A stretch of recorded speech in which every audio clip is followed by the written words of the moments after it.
Good morning, viewers. Welcome back. This is the part 4 of our nature and scope of management. अब ये चौथा और आखिरी part है, लास्ट पार्ट है हमारा, कि इसमें हम बस एक ही टॉपिक कवर करने को बच गया था प्रीवियस वीडियोस में, विच वाज कोऑर्डिनेशन। कोऑर्डिनेशन बहुत ज़रूरी टॉपिक है, इसलिए हमने इस पर पूरा पार्ट ही बना दिया है। तो कोऑर्डिनेशन को बोला जाता है as an essence of management. ऐसा क्यों बोला जाता है कि कोऑर्डिनेशन जो है एसेंस ऑफ मैनेजमेंट होता है, यानी मैनेजमेंट का सबसे इंपॉर्टेंट फंक्शन है, कह सकते हैं मैनेजमेंट का सबसे इंपॉर्टेंट चीज़ होता है। ऐसा क्यों? कोऑर्डिनेशन का सिंपल और आसान सा मतलब होता है मिलकर काम करना।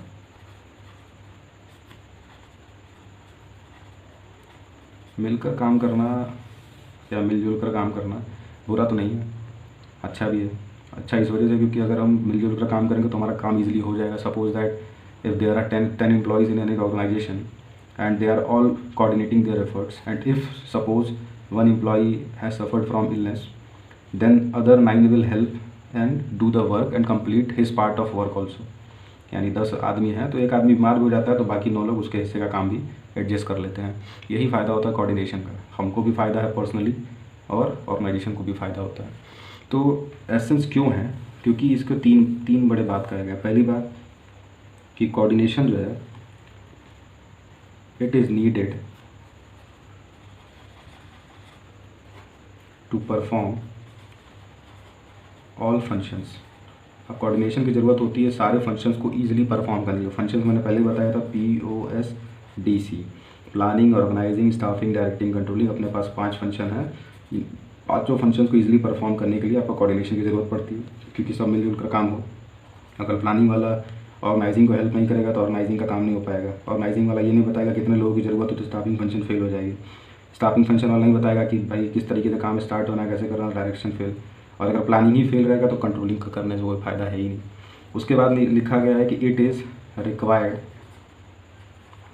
At all levels. जितने भी लेवल्स हमारे पास हैं, लेवल कितने होते हैं हमारे पास? तो 3 होते हैं, होता है टॉप, मिडल एंड लोअर। इसके पहले वाले प्रीवियस पार्ट में हमने इस पर डिस्कशन किया था। तो ये तीनों लेवल को परफॉर्म करने के लिए, एक्टिविटीज़ को परफॉर्म करने के लिए हमको क्या चाहिए? कोऑर्डिनेशन चाहिए। तीसरा होता है, ये मोस्ट इम्पॉर्टेंट फंक्शन है, क्योंकि अगर कोऑर्डिनेशन नहीं किसी ऑर्गेनाइजेशन में तो ऑर्गेनाइजेशन का ग्रोथ रुक जाता है वहीं पे, वो आगे ही नहीं बढ़ पाएगा without the help of coordination. उसके बाद हम आगे बढ़ते हैं। कुछ इसके नेचर फीचर्स भी हैं, जैसे कि बाकी सबके भी थे। तो इसमें क्या क्या नेचर्स फीचर्स होते हैं वो देख लेते हैं। तो नेचर, फीचर और कैरेक्टरिस्टिक्स तीनों को हम एक ही पार्ट में देख लेंगे। आपसे तीनों में से कुछ भी पूछेगा तो आप इसमें से लिख सकते हैं। तीनों में एक ही पार्ट में देखेंगे, nature, features and characteristics of coordination.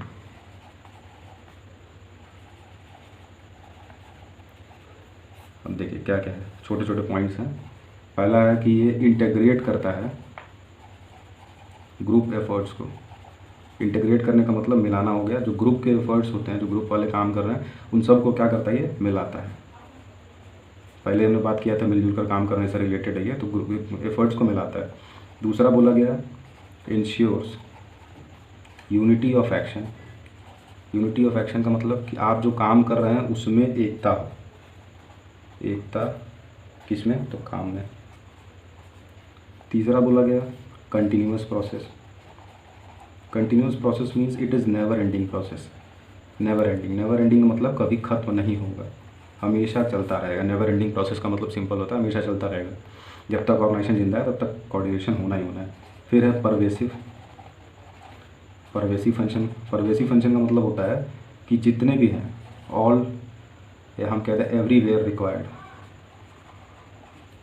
ठीक, जहाँ जहाँ चाहे आपके 10 डिपार्टमेंट हो, 10 फंक्शंस हो, चाहे आपके 10 ब्रांचेस हो, सब जगह ये रिक्वायर्ड होता है कि कोऑर्डिनेशन हर जगह की ज़रूरत है। उसके बाद बोला गया कि ये रिस्पॉन्सिबिलिटी होती है किसकी? कि कोऑर्डिनेशन हो। तो रिस्पॉन्सिबिलिटी किसकी होती है? Responsibility of all managers. जितने मैनेजर्स हैं सबकी रिस्पॉन्सिबिलिटी है कि आप अपने अपने डिपार्टमेंट में, अगर आप डिपार्टमेंटल मैनेजर हैं तो, अगर आप फंक्शनल मैनेजर हैं तो अपने अपने जो फंक्शंस आपको अलॉट किए गए सब में कोऑर्डिनेशन होना मस्ट है। उसके बाद फिर बोला गया ये डेलिबरेट फंक्शन है। डेलिबरेट का मतलब थोड़ा सा अलग होता है। हम लोग बोलते हैं बहुत कीमती या बहुत हल्का फंक्शन है, नाजुक टाइप का। क्योंकि इसको हम ज़बरदस्ती नहीं करा सकते, नॉट बाय फोर्स। ये आदमी की जो है खुद की विलिंगनेस है। खुद की विलिंगनेस का मतलब कि मेरा खुद का जो है इच्छा होगा तो ही हम करेंगे, हमसे कोई ज़बरदस्ती नहीं करा सकता कि नहीं आप कोऑर्डिनेशन करिए करिए, ऐसा ऐसा कुछ भी नहीं, हम करेंगे ही नहीं जब तक कि हमारा खुद का सेल्फ ना हो। तो इसमें नेचर में एक बार फिर से देख लेते हैं। पहला है इंटीग्रेट्स ग्रुप एफर्ट्स, जो ग्रुप के एफर्ट्स हैं उनको मिला देता है कि ताकि काम हमारा प्रॉपरली कंप्लीट हो। फिर है इंश्योर्स यूनिटी ऑफ एक्शन, तो यूनिटी ऑफ एक्शन मतलब जो काम हमारा चल रहा है उसमें एकता बरकरार रहे, जैसे मैंने अभी एग्जांपल दिया था कोई एक बीमार होने वाला। फिर है कंटिन्यूस प्रोसेस का मतलब कि कभी ख़त्म नहीं होने वाला प्रोसेस, हमेशा चलता रहता है। परवेसिव फंक्शन मतलब कि एवरीवेयर और एवरी डिपार्टमेंट एवरी फंक्शंस हर जगह रिक्वायर्ड है। Responsibility of all managers, coordination responsibility होती है जनरली मैनेजर्स की।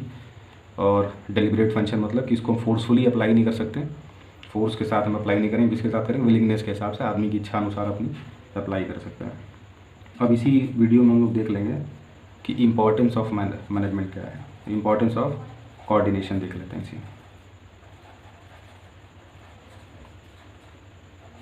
अब कोऑर्डिनेशन के मेनली 3 ही इंपॉर्टेंस हैं, इसको हम ऐसे डिस्क्राइब कर लेते हैं।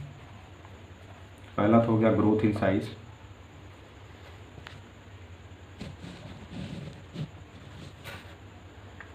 पहला तो हो गया ग्रोथ इन साइज। दूसरा हो गया आपका फंक्शनल डिफरेंशिएशन,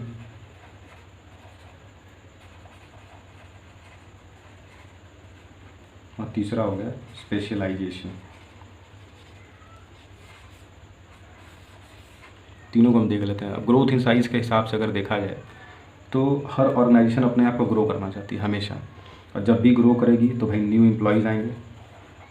न्यू एम्प्लॉयज़ जब आएंगे तो जब नए आदमी रहेंगे तो नए कल्चर से आ रहे, नए बैकग्राउंड से आएंगे, तो फिर उनको मिला कर रखना बड़ा ज़रूरी होता है ऑर्गेनाइजेशन, क्योंकि अगर उनको मिला कर नहीं रखेंगे तो फिर वो अपने मन के हिसाब से काम करेंगे, जो कि हमारे ऑर्गेनाइजेशन के लिए अच्छा नहीं होगा। तो पहली बात, अगर हम साइज़ के हिसाब से ग्रो कर रहे हैं, number of employees, number of branches के हिसाब से ग्रो कर रहे हैं, तो ये ज़रूरी है कि हम अपने आप को कोऑर्डिनेटेड रखें।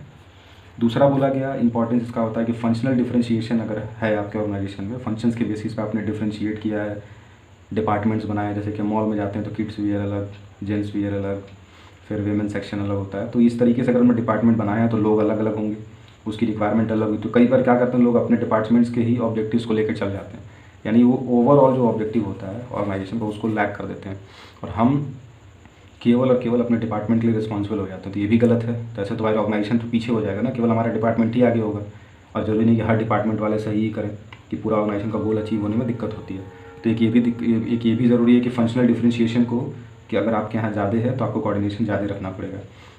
तीसरा और इम्पॉर्टेंट होता है स्पेशलाइजेशन। स्पेशलाइजेशन का मतलब होता है अगर आप स्पेशलिस्ट आपके यहाँ हैं, आजकल स्पेशलिस्ट का ज़माना है, स्पेशलिस्ट अगर आपने अपॉइंट किया हुआ है तो उस केस में क्या होगा, जो स्पेशलिस्ट होता है वो किसी की नहीं सुनता जनरली, उसको लगता है कि हम I am the best, what I do is the right, और उसको ना सजेशन लेगा ना किसी से वो करेगा। तो अगर स्पेशलिस्ट वाला आपका ऑर्गेनाइजेशन है, जनरली IT सेक्टर्स वगैरह में होता है, तो फिर उस केस में क्या होगा कि भाई अब स्पेशलिस्ट जो होंगे वो किसी की सुनेंगे नहीं, तो कोऑर्डिनेशन आपका लैक कर जाता है, फिर वो अपने हिसाब से किए, फिर बाद में दिक्कत हुआ तो रिस्पॉन्सिबिलिटी भी नहीं लेंगे।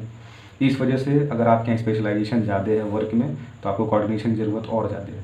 तो इंपॉर्टेंस इसके 3 ही हैं। अगर आपका साइज़ में आप ग्रो कर रहे हैं, नए एम्प्लॉयज़ आपके आएंगे, चीज़ें बढ़ेंगी, साइज़ के हिसाब से आप बढ़ेंगे, एम्प्लॉयज़ के साथ बढ़ेंगे, तो आपको कोऑर्डिनेशन चाहिए ही चाहिए। फंक्शनल डिफरेंशिएशन में अगर आप फंक्शनली डिफरेंशिएट कर रहे हैं तो भी आपको कोऑर्डिनेशन चाहिए। और तीसरा होता है स्पेशलाइजेशन। स्पेशलाइजेशन का मतलब होता है कि अगर आपके स्पेशलिस्ट वगैरह हैं या आपका काम बहुत स्पेशलाइज है तो उसमें भी कोऑर्डिनेशन चाहिए कि सब लोग मिलजुल कर करें। तो यहाँ पे हमारा इस चैप्टर को ख़त्म कर दिया हमने। अब नेक्स्ट चैप्टर हम लोग स्टार्ट करेंगे जो कि होगा हमारा प्रिंसिपल्स ऑफ मैनेजमेंट क्या क्या है उसके बेसिस पे। Thank you for watching it.